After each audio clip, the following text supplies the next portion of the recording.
எல்லோருக்கும் வணக்கம். போன வீடியோவில் மணி சேவிங்ஸ்னு ஒரு வீடியோ போட்டிருந்தேன். மணி சேவ் பண்ணணுன்னா அந்த வீடியோ கண்டிப்பாக போய் பாருங்கள். அதே மாதிரி மணி சேவ் பண்ணுறதுக்கு இன்னொரு டிப்ஸ் சொல்லித்தரேன்.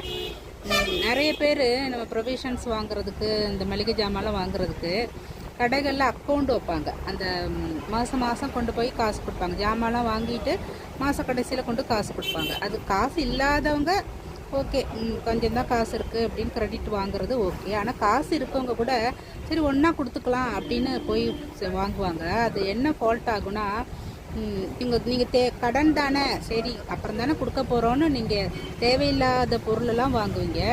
கடைசியில் பார்த்தா உங்களுக்கு ஒரு பெரிய அமௌண்ட் வந்துடும். கண்டிப்பாக அந்த அக்கௌண்ட்டில் வாங்கும்போது 20% எக்ஸ்ட்ரா தான் நீங்கள் அது தேவையில்லாததெல்லாம் வாங்குவீங்க. அதை குறைச்சி பாருங்கள். நீங்கள் ஒரு 4000 ரூபாய்க்கு பொருள் வாங்கினீங்கன்னா அது குறைச்சிங்கன்னா உங்களுக்கு 1000 ரூபா மிச்சமாகும். ட்ரை பண்ணி பாருங்கள்.